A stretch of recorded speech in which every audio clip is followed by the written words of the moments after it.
I'm sorry, you have exceeded your time, ji. Thank you very much. The last speaker for this discussion on national integration, Sayyid Adnan Kakakhail Sahib, seat number 93, Jamiatul Ulum Islamia, Banori Town, Karachi se ताल्लुक है इनका. Jamia उलूमुल Islamia Binori town Karachi. मेरे साथियों ने कल भी इस मौजू के ऊपर बहुत अच्छी बातें की. आज कोशिश करूंगा उन्हीं बातों की रोशनी में इसको बिल्कुल मुख्तसर अंदाज में पेश करूं. इसमें दो राय नहीं है कि हमारा सबसे बड़ा बहरान नज़रियाती यकजहती, फ़िक्री वहदत और इत्तेहाद व इत्तेफाक से महरूमी है. मगर सोचने की बात यह है कि ये महरूमी 58 साल गुजरने के बावजूद अभी तक क्यों है. उसकी वजह यह है कि वो जो बुनियादी प्लेटफॉर्म दिया गया था कि पाकिस्तान का मतलब क्या, ला इलाहा इल्लल्लाह, उस पर कन्फ्यूजन्स पैदा कर दी गई. एक सोचे समझे मंसूबे के तहत अभी तक पूछा जा रहा है कि पाकिस्तान क्यों बनाया गया था, कायद का विजन क्या था. क्या ये चीज़ें बहुत क्लियर नहीं हैं? और क्या इस सवाल का जवाब मैं या आप दे सकते हैं या वो नस्ल दे सकती है जिसने तख्लीक पाकिस्तान के खाके में अपने खून से रंग भरा था.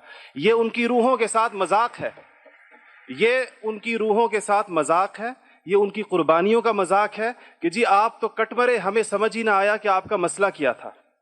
हमारा दूसरा बड़ा मसला अमन व अमान की दिगरगुं सूरत हाल है और बदकिस्मती से इसको बाज़ औक़ात कहा जाता है कि इस्लाम ज़िम्मेदार है. हालांकि कुरान का मुताला बताता है कि सबसे ज़्यादा इस्लाम अमन व अमान के ऊपर ज़ोर देता है. इब्राहीम अलैहिस्सलाम की दुआ तो ज़रा देखिए. मईशत की बात बाद में करते हैं, इकॉनमी की बात बाद में करते हैं, पहले अमन की बात करते हैं. फरमाते हैं रब्बि जअल हाज़ल बलद आमिना, इलाही मेरी इस बस्ती को अमन का गहवारा बना दे. फिर फरमाते हैं वर्ज़ुक़ अहलहु मिनस समरात, इसमें रहने वालों को इनकी मईशत भी ठीक कर दीजिए. और अल्लाह ताला भी जब अपने इनामात गिनवाते हैं तो फरमाते हैं इब्राहीम अलैहिस्सलाम को कि वइज़ जअलनल बैत मसाबतन लिन्नासि व अमना, हमने आपको एक ऐसी जगह बसाया जिसको बार बार आने की जगह और अमन का गहवारा बनाया. ये तो बात बिल्कुल वाज़ेह है. मसला ये है हमारा अमन व अमान तबाह क्यों हुआ, हमारा नौजवान किस तरह दहशतगर्दों का आला बना और हम रोज़ बरोज़ लाकानूनियत की दलदल में क्यों धंसे जा रहे हैं. जनाब सदर, नोट करने की बात है कि ये सबक उसको किसी मजहब ने नहीं सिखाया, ये सबक उसको किसी दीन ने नहीं बताया. ये तबकाती तफरीक, इस्तेहसाली निज़ाम, टैलेंट की बेकदरी, तालीमी ढांचे का खोखलापन, बेइंतहा करप्शन और इख्तियारात के नाजायज़ इस्तेमाल वो खौफनाक मसाइल हैं जो नौजवान को इस तरफ लेकर गए हैं. आप ये मसाइल हल कर दीजिए, आप ये मसाइल हल कर दीजिए, फिर देखिए ये नौजवान दहशतगर्द है या अमन पसंद है. हमारा तीसरा सबसे बड़ा मसला जो इस वक्त बहुत अहमियत का हामिल है, जमहूरी रिवायात का फुकदान है. हम अभी तक हकीकी जमहूरी कल्चर और अवामी मैंडेट के एहतराम के माहौल को पैदा करने में नाकाम रहे हैं. टूटती बनती असम्बलियों, इंतखाबी धांधलियों और जनाब सदर अहम कौमी मसाइल में पार्लियामेंट को बाईपास करने की रिवायात ने अवाम का एतमाद मौजूदा पॉलिटिकल सिस्टम से उठा दिया है. इसके लिए हमें अपने उस पड़ोसी मुल्क से सबक सीखना चाहिए जहां से मुशाहिद साहब तशरीफ़ लाए हैं और आप अनकरीब जाने वाले हैं. उनकी और हमारी तारीख़ आज़ादी एक ही है.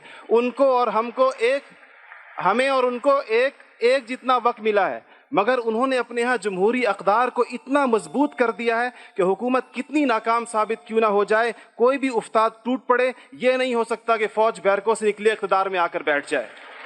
इसी तरह जनाब सदर, मैं ये समझता हूँ कि आज इस हॉल में लगी हुई कायद की तस्वीर आपसे पूछ रही है, आगे आप खड़े हुए हैं कि जनरल तुम तो सरहदों के रखवाले हो, तुमको ईवान इक़्तिदार की राह किसने दिखाई है. और जनाब आला, हमारा तीसरा सबसे बड़ा मसला एलीट क्लास इकॉनमी है. आपके आदादो शुमार के जादूगर कह रहे हैं कि मईशत तरक्की कर रही है, ज़र मुबादला के ज़खायर बढ़ रहे हैं, कर्ज़े कम हो गए हैं, कशकोल टूट गई है. आप बार बार कहते हैं पहले हम मांगने जाते थे, अब हम देने जाते हैं. और अवाम हैरान है कि खुदाया क्या माजरा है. मईशत तरक्की कर रही है, गरीब का चूल्हा बुझ रहा है, ज़र मुबादला के ज़खायर बढ़ रहे हैं, पेट्रोल की कीमतें आसमान से बातें कर रही हैं, रुपए की روپے کی قیمت ڈی ویلیو ہوتے ہوتے کہاں آ کھڑی ہوئی ہے. اور اس کے بعد ایک اور بات جناب صدر, آپ نے کہا کہ بسنت منانے سے کچھ نہیں ہوتا. اسلام تفریح سے ہرگز منع نہیں کرتا بلکہ صحت مند تفریح کی حوصلہ افزائی کرتا ہے, مگر خدارا محروموں لاچاروں کی آرزوؤں کے مزار پر دھما چوکڑی نہ مچائی جائے. دیکھیں اسلام یہ کہتا ہے اگر ایک گھر کے اندر ایک عجیب تاثر ہے, ٹھیک ہے لوگ انفرادی طور پہ پتنگ اڑائیں, کوئی اس کو حرام نہیں کہتا, مگر جب ایک غریب دیکھتا ہے کہ میرے پیٹ میں روٹی نہیں, میرا صدر پتنگ بازی کر رہا ہے, تو وہ یوں سمجھتا ہے کہ ہمارے درمیان کوئی گیپ ہے. آپ بالکل وہ سمجھتا ہے, غریب کہتا ہے کہ میں, غریب دیکھتا ہے, غریب آپ کو اس کے احساسات کا بالکل اس طرح لگتا ہے ایک گھر کے اندر میت پڑی ہو اور آپ دوسرے گھر کے اندر ڈرم بجائیں کہ میں تو آزاد ہوں, غم تو تمہارا ہے میرا نہیں ہے.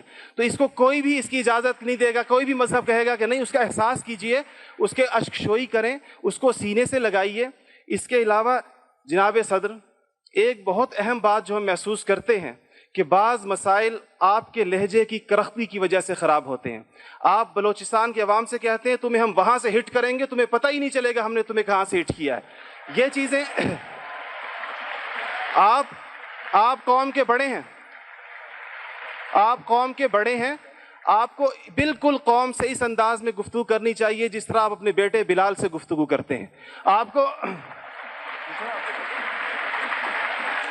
اس کے جناب صدر آپ کا لہجہ جو ہے, وردی کی بات میری بہن نے کی, وردی کی بات تو آپ نے خود 14 کروڑ عوام سے کہا تھا میں 31 دسمبر کو اتار دوں گا, پھر قوم کے وسیع تر مفاد میں آپ وعدے سے مکر گئے. تھینک یو جی, شکریہ, مہربانی, تھینک یو.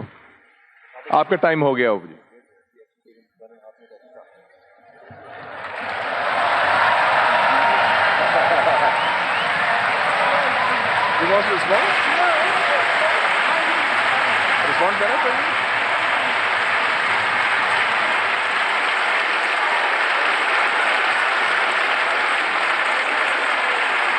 Okay.